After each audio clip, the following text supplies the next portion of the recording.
সেই দিন আমার আল্লাহ ইসরাফিলকে বলবে, ইসরাফিল সিংহা ফু দাও। সুবহানাল্লাহ। সিংহা ফু দেওয়ার পরে সব লন্ডভন্ড হয়ে যাবে, পৃথিবী স্তব্ধ হয়ে যাবে, 1000 বছর পৃথিবী এইভাবে থাকবে। আল্লাহ রাব্বুল আলামিন বলেন লাশগুলা বাঁচতে থাকবে, বাঁচতে বাঁচতে বাঁচতে বাঁচতে এক প্রান্তে থেকে আরেক প্রান্তে যাবে, কেউ কাহারও কোনো খবর নিবে না রে বাবা। وقال الإنسان ما لها, মানুষ বলবে কি হইল কি হইল।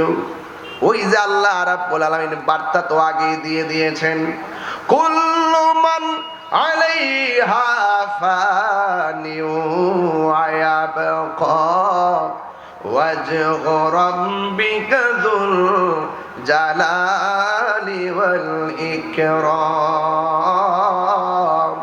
সব ধ্বংস হয়ে যাবে, খুঁটিবিহীন আসমানটা টুকরা টুকরা হয়ে পড়ে যাবে, পানিগুলা সেকেন্ডে গাছপালা গুলা সমান করে ফেলাইব, মানুষ উইরা যাইয়া এক দেশ থেকে আরেক দেশে পড়বে। ইসরাফিল আলাইহিস সালাম সিংহা ফু দিবে, সিংহা ফু দেওয়ার পরে কিয়ামত শুরু হয়ে যাবে। আল্লাহ রাব্বুল আলামিন বলেন, ওয়া হুয়াল্লাযী খালাকাস সামাওয়াতি ওয়াল আরদা বিল হক। আল্লাহ রাব্বুল আলামিন আসমান এবং জমিনটাকে যথাযথ বানাইছেন, এক সেকেন্ডের জন্য মিথ্যা না। আল্লাহ বলছেন, ওয়া ইয়াউমা ইয়াকুলু কুন ফায়াকুন। আবার এই আয়াতে বলতেছেন, ওয়ালাহুল মুলকু ইয়াউমা ইউনফাখু ফিস-সূর। আল্লাহ রাব্বুল আলামিন বলেছেন, সেই দিন আমার আল্লাহ ইসরাফিলকে বলবে, ইসরাফিল সিংহা ফু দাও। সুবহানাল্লাহ। সিংহা ফু দেওয়ার পরে সব লন্ডভন্ড হয়ে যাবে, পৃথিবী স্তব্ধ হয়ে যাবে, 1000 বছর পৃথিবী এইভাবে থাকবে। আল্লাহ রাব্বুল আলামিন বলেন লাশগুলা বাঁচতে থাকবে, বাঁচতে বাঁচতে বাঁচতে বাঁচতে এক প্রান্তে থেকে আরেক প্রান্তে যাবে, কেউ কাহারও কোনো খবর নিবে না রে বাবা। যুবক ভাইরা, আল্লাহ রাব্বুল আলামিন কোরআনে বলে দিয়েছেন, আল্লাহু লা ইলাহা ইল্লাহু লা ইয়াজমা'আন্নাকুম ইয়াওমাল ইলা ইয়াউমিল কিয়ামাতি লা রাইবা ফীহি। আল্লাহ ছাড়া কোনো মাবুদ নাই। সারা জীবন তুমি যারা সেজদা দিলা না, অথচ সেই মালিক তোমার জীবন দিয়েছে। সারা জীবন যারে তুমি সেজদা দিলা না, অথচ সেই মালিক তোমার মৃত্যু দিয়েছে। তুমি সারা জীবন যেই মনিবের সেজদা দিলা না, এই মালিক পৃথিবীটা বানাইছে। আল্লাহু আকবার বল না কেন? সারা জীবন যে আল্লাহকে সাজদা দিলা না, ওই আল্লাহই বলবে ইসরাফিল আমার সিংহাটা ফু দিয়া দে। সিংহাটা ফু দিলে পৃথিবীটা লন্ডভন্ড হয়ে যাবে রে। আল্লাহ রাব্বুল আলামিন কোরআনের মধ্যে বলে দিয়েছেন, লা ইয়াজমা'আন্নাকুম ইলা ইয়াউমিল কিয়ামাতি লা রাইবা ফীহি। আল্লাহ বলছেন, আল্লাহ হলো তিনি যিনি তোমাকে আমাকে একত্রিত করবেন একটা ময়দানে, যে এই ময়দানটা সম্পর্কে কোনো সন্দেহ নাই। ওয়ামান আসদাকু মিনাল্লাহি হাদিসা। আল্লাহর চাইতে সত্যবাদী আর কে হতে পারে? এই জন্য যুবক ভাইরা অনুরোধ করে বলে দিয়ে যায়, আল্লাহ রাব্বুল আলামিন কোরআনে বলে দিয়েছেন, হাসরের ময়দানে কাফেরদের অবস্থা ভয়াবহ হয়ে যাবে। হাসরের ময়দানে দেখেন আল্লাহ কয়, ইয়াউমা তাবিয়াদ্দু বুজুহু ওয়া তাসওয়াদ্দু বুজুহ। হাসরের ময়দানে একত্রিত করা হবে, ওয়াত্তাকু ইয়াউমান লা তাজজি নাফসুন আন নাফসি শাইআ। দেখছেন কত উপর ওয়াজ, ঠান্ডা মাথায় করতে হয়। মনোযোগ আছে আপনাদের? আরে মনোযোগ আছে? আমি আপনার দিকে তাকায় ওয়াজ করতেছি না, ওয়াজ করতেছি এই যে 50টা ক্যামেরা আসছে এখানে, এই যে এতগুলো ক্যামেরা আসছে, এতগুলো ক্যামেরা মোবাইল টোবাইল যে লাগায় রাখছে। লন্তির ওয়াজ আগামীকাল দেশ বিদেশ থেকে মানুষ ঘরে শুয়ে শুয়ে শুনবে।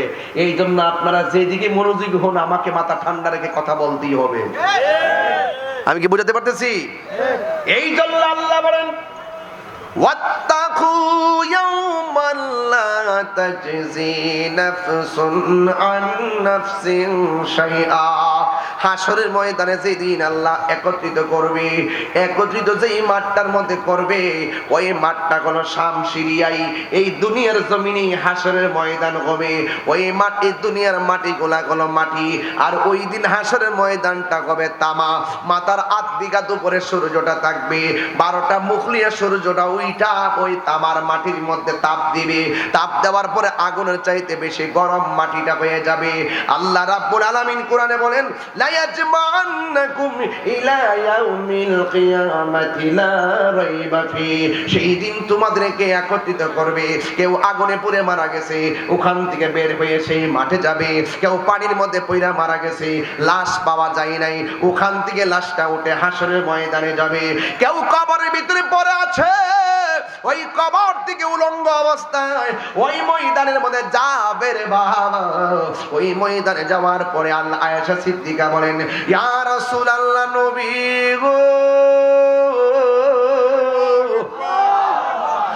মায়ার নবীজি, আপনি যে বললেন উলঙ্গ অবস্থায় হাসরের ময়দানে যাবে, কিন্তু একজন লজ্জাস্থান আরেকজনে দেখবে, না কেমন কথা? আল্লাহর হাবিব ডাক দেয়া বলে, আয়েশা, কবর থেকে উঠবে, কিন্তু মাথার হাত বিঘা উপরে সূর্য থাকবে, তার গাটটারে বাঁকা করে দেওয়া হবে। উপর দিকে তাকায়া তাকায়া, সূর্যের দিকে তাকায়া মাঠে যাবে। একটা সেকেন্ডের জন্য তাকাইবার কোনো সময় পাবে না। ওই কঠিন মুসিবতের মধ্যে যাওয়া নেওয়া হবে। এ বন্ধুরি, ও যুবকের দল, ওই ময়দানে যাওয়ার পরে আমার আল্লাহ বলেন, ওয়াত্তাকু ইয়াওমান লা তাজজি নাফসুন আন নাফসিন শাইআ। ওই দিনটাকে তোমরা ভয় করো, যেই দিন কাহার পক্ষ থেকে কেউ কোনো উপকার নেওয়া হবে না, কারোর কাছ থেকে কোনো বিনিময় নেওয়া হবে না, এবং কাউকে সাহায্য করা হবে না। ওয়ালা হুম ইউনসারুন, এবং কাউকে সাহায্য করা হবে না। ওই কঠিন মুসিবতে মানুষের জবানের ভিতরে একটা স্লোগান থাকবে, নাফসি নাফসি নাফসি নাফসি বলে কাঁদবে। ওই কঠিন মুসিবতে কেউ গিরা পানিতে সাঁতার কাটবে, আল্লাহু আকবার কথা কি, কেউ গিরা পানিতে সাঁতার কাটবো, কেউ হাঁটু পানিতে সাঁতার কাটবে, কেউ কোমর পানিতে সাঁতার কাটবে, কিন্তু কেউ কাউকে বাঁচাইতে পারবে না, কেউ কাউকে কোনো সহযোগিতা করতে পারবে না। ও বন্ধুরে, আল্লাহর হাবিব আল্লাহ রাব্বুল আলামিন বলেন, ইয়াউমা তাবিয়াদ্দু বুজুহু ওয়া তাসওয়াদ্দু বুজুহ। সেই দিন কাহারো চেহারা কালো হয়ে যাবে, আবার কাহারো চেহারা ফর্সা হয়ে যাবে। এখন বলবেন, তাহিরি হুজুর, কার চেহারা ফর্সা হবে? যারা আল্লাহর ইবাদত করে। কার চেহারা নূরে আলোকিত হবে? যারা আযান করলে মসজিদে নামাজে যায়। কার চেহারাটা আলোকিত হবে? যারা মা বাবার খেদমত করে। কার চেহারাটা আলোকিত হবে? যারা বান্দার হক মাইরা খায় না। যার চেহারাটা আলোকিত হবে? যে আমার নবীকে জানের চাইতে বেশি ভালোবাসে। কার চেহারাটা আলোকিত হবে? যারা ওলি আল্লাহকে ভালোবাসে। কার চেহারাটা আলোকিত হবে? যারা কোরআন অনুযায়ী জীবনকে সুন্দর করে গঠায়। যুবক ভাইয়ের আমার, এখন প্রশ্ন করবেন, হুজুর, কার চেহারাটা অন্ধকার হয়ে যাবে? এক নম্বর, যারা আল্লাহর সঙ্গে নাফরমানি করে, তাদের চেহারাটা অন্ধকার হয়ে যাবে। দুই নম্বর, যারা নবীর সঙ্গে গাদ্দারি করে, তাদের চেহারাটা অন্ধকার হয়ে যাবে। তিন নম্বর, যারা মা বাবার বুকের মধ্যে লাথি মারে, তাদের চেহারাটা অন্ধকার হয়ে যাবে। চার নম্বর হলো যারা সুদখোর, তাদের চেহারাটা কালো হয়ে যাবে। পাঁচ নম্বর, যারা ঘুষখোর, তাদের চেহারাটা কালো হয়ে যাবে। ছয় নম্বর, যারা বান্দার হক মাইরা খায়। আসেনি কথা কোন? আসেনি? আরে হক মাইরা খাওয়াই না, আসেনি রে বাজান, আসেনি আসেনি আসেনি।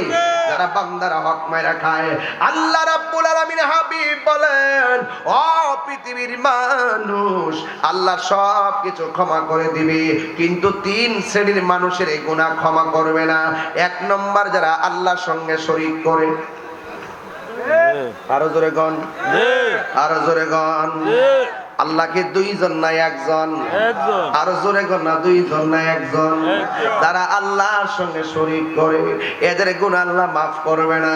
দুই নম্বর, যারা মা বাবার বুকে লাথি মারে, এদের গুনাহ আল্লাহ মাফ করবে না। তিন নম্বর, যারা বান্দার হক মাইরা খায়, তাদেরকে আমার আল্লাহ কখনো মাফ করবে না।